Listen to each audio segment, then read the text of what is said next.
अब आप बोलेंगे कि मैंने इस जर्नी के बारे में सभी लोगों के बारे में क्यों बताया, क्या ज़रूरत था सबके बारे में बताने का, जो वो बिहेवियर मैंने देखा वो क्यों बताया। तो एक्चुअली अनुभूति जो मुझे यहाँ पे आकर के हुई ना, वो कुछ इस तरह की थी। उसके पहले एक बात बता दूँ, जब मैं छोटी थी तो स्टैंडर्ड 2 क्लास से एक लड़की की एंट्री हुई मेरे क्लास में, मेरे स्कूल में, जो मेरे क्लास में थी। एंड हमारा बस घर भी आसपास में था और साथ में जाना आना ये सब हुआ। पता नहीं, वो लड़की काफ़ी स्मार्ट थी, बहुत इंटेलिजेंट थी, पढ़ने में भी काफ़ी अच्छी थी, बट एक बुली करने का आदत था उसका। तो वो मुझे बहुत परेशान करती थी, उसको क्या मिलता था पता नहीं मुझे उसको बहुत परेशान करती थी वो। एंड ऐसा परेशान करती थी ना, वो मुझे इनजस्टिस लगता था कई बार, और मैं बोल नहीं पाती थी। तो जितना थोड़ा बहुत बोला, बट वो मुझे ओवर पावर कर लेती थी बहुत बार। में जैसे हम महाभारत और श्री कृष्णा और माँ शक्ति ये सब देखते हुए, हम मेरे घर में यही सब चलता था, तो ये सब देखते थे। तो हर जगह, और बुक में भी कई जगह कई सारे स्टोरीज में यही पढ़ा। जैसे दिवाली त्यौहार क्यों मनाते हैं, तो दिवाली में भी अच्छाई की जीत बुराई पर हुई है, ये दर्शाने के लिए, इसको सेलिब्रेट करने के लिए हम मनाते हैं। रावण का वध करके श्री राम जी पहुँचे अयोध्या, और उसको सेलिब्रेट करते हैं, अच्छाई की जीत हुई। तो ये जो चीज़ था ना, ये मेरे अंदर बहुत बैठा हुआ था कि अगर मैं सही हूँ, अगर मैं प्योर हार्ट एंड सोल से अपना काम करती हूँ, किसी के लिए गलत भावना नहीं रखती हूँ, तो अंत में जीत होगी। आज ये परेशान कर रही है, वो कभी ना कभी ख़त्म हो जाएगा। तो ये जो बात है ना, ये अंदर में मेरे इतनी भरी भरी हुई थी ना, कि इस चीज़ की वजह से मुझे बहुत कॉन्फिडेंस मिलता था, और मुझे लगता था कि मैंने अगर किसी का बुरा नहीं किया है, और मैं ना बुरा चाहती हूँ, तो मैं अच्छी हूँ, और अच्छाई जो है वो जीतती है। तो कोई मुझे कितना भी परेशान करे, वो मुझसे जीत नहीं सकता है। ये चीज़ जो है मेरे अंदर बहुत रहता था, और मैं इसको याद रखती थी, और इसकी वजह से मुझे काफ़ी शांति मिलती थी, और मैं अपने लाइफ में आगे बढ़ती थी। फिर क्या हुआ कि ये जो चीज़ है विद द टाइम, जैसे मेरे लाइफ में, और जब अभी स्कूल का टाइम है, वो तो फिर भी स्कूल था, और उस असली लड़ाई तो जीवन की तब शुरू होती है जब आपका स्कूल कंप्लीट हो जाता है, और फिर आप अपने लाइफ में अलग अलग लोगों से मिलते हो, और लाइफ में बहुत सारे चेंजेस आते हैं। तो उस टाइम पे जब इतने सारे धक्के खाते हैं ना इंसान, तो उस समय वो अपना जो कुछ बेसिक उनका जो रूल्स और उनका जो थॉट और उनका जो बिलीफ होता है ना, वो बिलीफ सिस्टम हिल जाता है कहीं ना कहीं। तो मेरा बिलीफ सिस्टम हिल गया था इतने सालों से, तो उसको मैं फिर भी बचा के रख रही थी। लेकिन होता है ना, कुछ साक्षात अगर आपको आपकी बिलीफ सिस्टम के ऊपर सामने कुछ साक्षात भगवान दिखा देते हैं, तो आपका बिलीफ सिस्टम और ज़्यादा स्ट्रांग हो जाता है। उसी तरह मेरे साथ हुआ कि मैंने मेरे सामने लोगों को बिहेवियर, सबके बिहेवियर देखे, कौन किसके साथ क्या कर रहा है, वो सामने था। हम एक साथ ग्रुप में जा रहे हैं, तो नहीं चाह करके भी दिख ही जाता है सामने। अगर कोई बगल में बात कर रहा है, कोई किसी को ओवर पावर कर रहा है, उसको उसको गलत व्यवहार कर रहा है उसके साथ, तो दिख जाता है।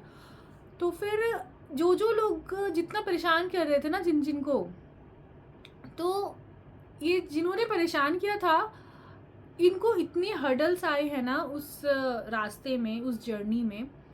इनके बार बार पेशेंस के टेस्ट हुए हैं, और काफ़ी मुश्किल रहा इनके लिए। और जब हमारी यात्रा कंप्लीट हो गई, और फिर सबके सब जब वापस उतरे, हम सब इकट्ठे हुए जब रूम में, और स्पेशली जब हम लोग देहरादून पहुंच गए, सब शांति से जब हमने बातें की, मैंने एक चीज़ रियलाइज़ की, इन सब का व्यवहार बहुत ज़्यादा बदल चुका था। ये बहुत शांत, और इनके अंदर मिठास आ गई थी। जो इनका वो बिहेवियर था, जैसे वो एक दूसरे के साथ कर रहे थे कुछ मैनिपुलेशन कर रहा था, कोई तो कोई कुछ ओवर पावर कर रहा था, अभी सब एक दूसरे के साथ बहुत रिस्पेक्टफुली बिहेव कर रहे थे। तो वो ये काफ़ी ज़्यादा पॉजिटिव चेंज मुझे दिखाई दिया, और मुझे यही वापस से मुझे ये बात याद आ गई कि अच्छाई की हमेशा बुराई पे जीत होती है। और ये मुझे रियलाइजेशन हुआ वहाँ जा कर के, और इसने मुझे बहुत कुछ सिखाया और बहुत हिम्मत दी। इसके अलावा मुझे शून्यता का एहसास हुआ। पूरी तरह से शून्य। मतलब आज तक जो भी हुआ है, जो भी था लाइफ में, वो सब कुछ एक पॉइंट पे आके डाउन हो गया और मैं वहाँ पे एकदम फ्रेश, एक नया पर्सनालिटी जो है वो डेवलप होना शुरू हो रहा है, ऐसा मुझे महसूस हुआ। मेरे मन के कई सारे भ्रम जो है वो मुझे मिटते हुए दिखाई दिए। मुझे ये एहसास हुआ कि भगवान हर जगह है और हर पल है। ये बोलने को है जैसे एक्चुअली में है वो, लेकिन जब वहाँ से होकर के आई ना और वो सारे इंसिडेंट्स जो मैंने देखा अपने आँख के सामने, ऐसा लगा जैसे भगवान खुद कह रहे हैं कि तुमको क्या लगा, तुम जो इतना दुनिया के इन सब चीज़ों में उलझ के रह गई, तुमको क्या लगा कि मैं नहीं हूँ तुम्हारे आसपास? मैं हूँ, हर समय हूँ, आसपास ही हूँ। उनका ऐसा लगा जैसे वो हर एक अच्छाई में है। जैसे वो दीदी को घोड़ा चाहिए था और मेरे मन में एक चीज़ था कि मैं स्पेशली उनके लिए ही रुकी थी कि उनको घोड़ा मिल जाए, और मैं बहुत डेस्परेटली भगवान से प्रार्थना कर रही थी कि भगवान इनको सच में बहुत ज़रूरत है घोड़े की। उस समय मुझे खुद का नहीं पता था कि मैं भी आगे जाकर के हाँफने वाली हूँ।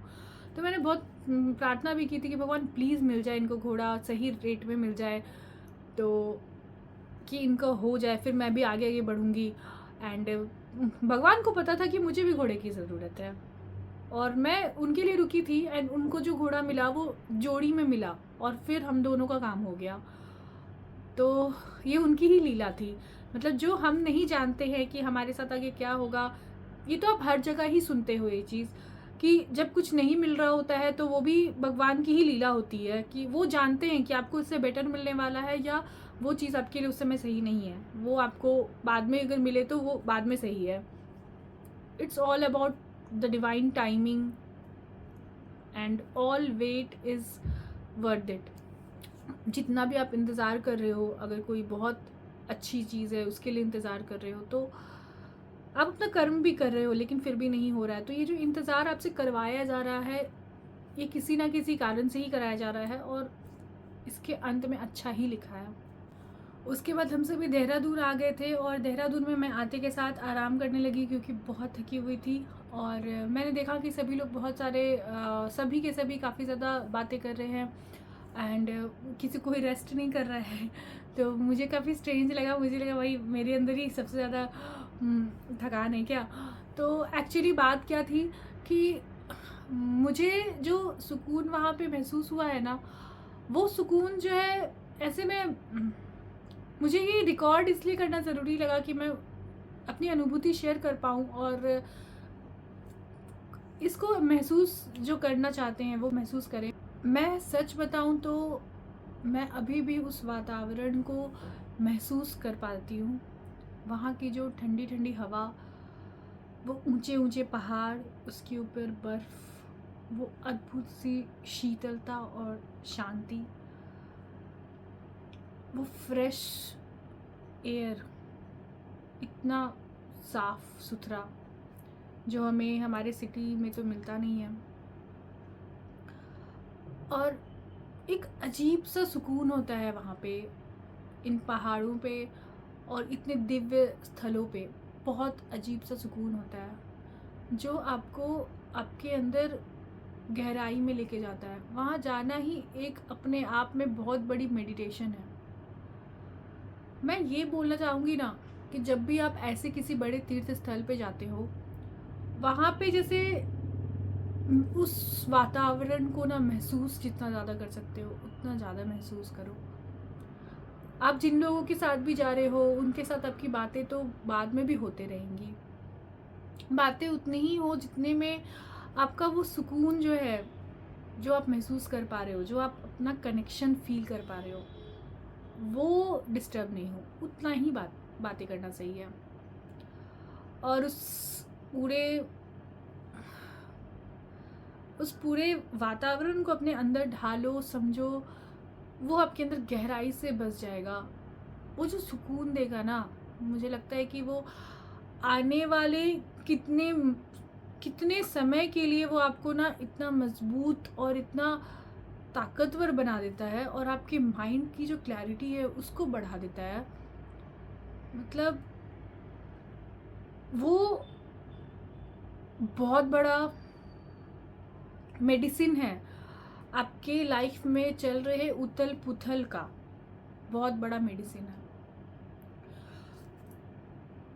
तो किसी भी तीर्थ यात्रा पे सिर्फ जाना नहीं होता है, वहाँ पे जाके, और ये तीर्थ यात्राएं ये जो है, जो इतने पहाड़ पे इतने ऊंचे ऊंचे जगह और इतने डिफ़िकल्ट जगह पे बसते ही क्यों है?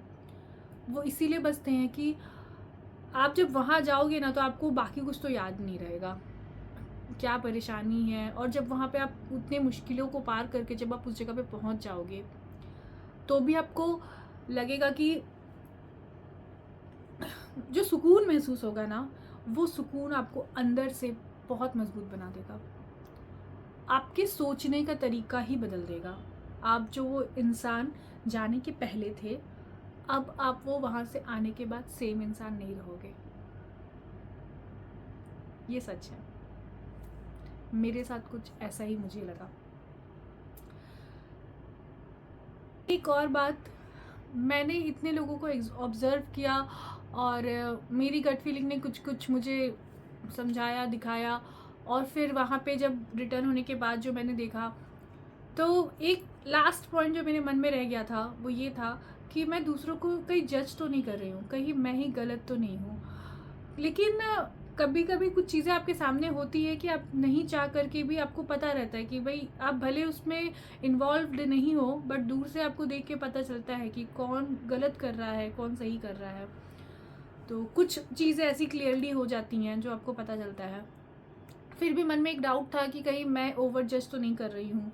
तो इसके लिए मेरा अचानक ही ऐसा हुआ कि पहले हमें ट्रेन का टिकट नहीं मिलने की वजह से मुझे 2 दिन बाद का टिकट मिला था दिल्ली से वापस मेरी जगह, मेरे सिटी में आने का।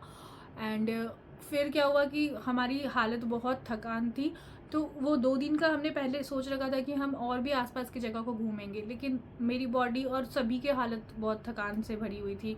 तो फिर हमने डिसीज़न चेंज किया था कि नहीं, सबको मिल भी गया था टिकट पहले जाने का। एंड मुझे फ़्लाइट से टिकट मेरे हस्बैंड ने बुक किया कि नेक्स्ट डे ही फिर निकलना है। तो अब मुझे फ़्लाइट से टिकट लेना था। तो पहले के अकॉर्डिंग मैंने जो पैकिंग किया था, और मैं पहली बार घर से निकली थी, पहाड़ वाले एरिया पे निकली थी, तो गर्म कपड़े और बहुत सारी चीज़ें थी। मुझे लगा था कि मेरा जो ये फ़्लाइट पे जो एयरपोर्ट पे चेक करते हैं ना आपका लगेज का वेट, मुझे लगा ये तो एक्सीड करने वाला है। इतना सारा मैं सामान, छोटे मोटे बड़े सब लेके आई हूँ। खाने पीने का, जैसे सबने बोला था कि खाने पीने का सामान भी ले आना, वहाँ पे नहीं मिलेगा उतना अच्छा।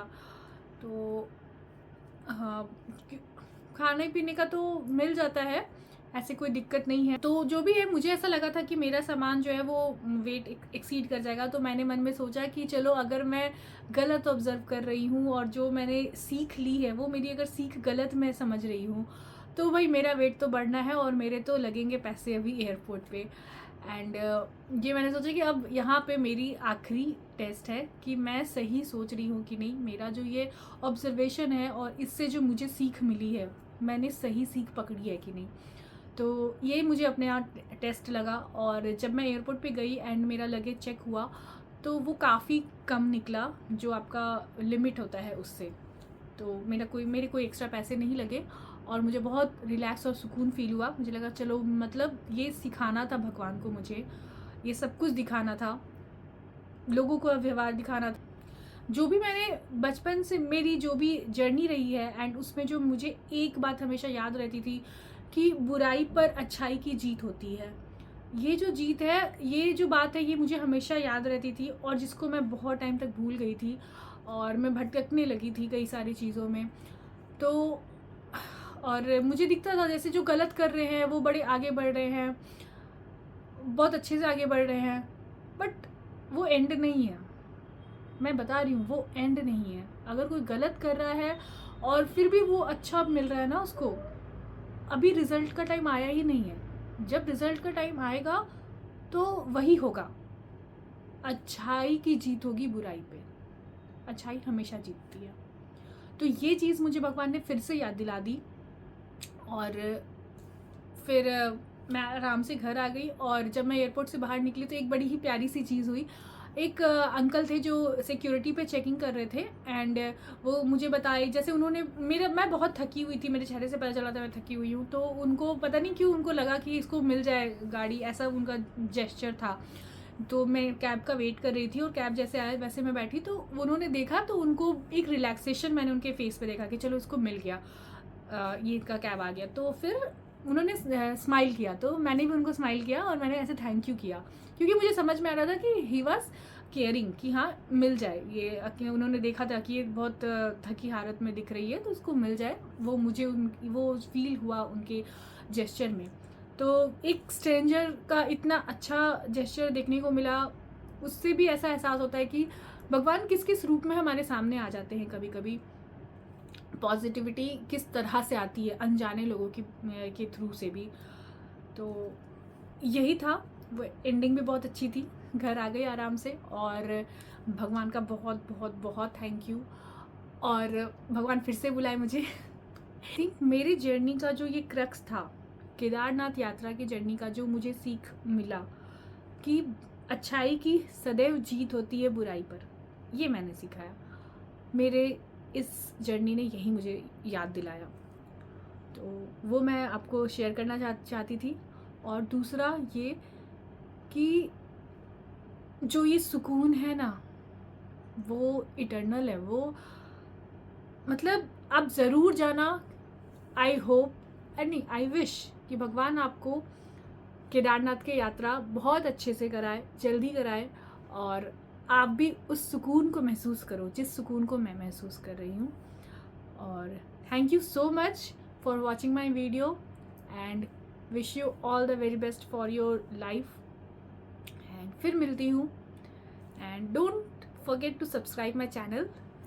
इसके आगे आपको बहुत अच्छे अच्छे कंटेंट मिलेंगे एंड आप कमेंट करके बताना कि आपको ये जो मेरी अनुभूति हुई है उससे आपको कैसा फील हुआ।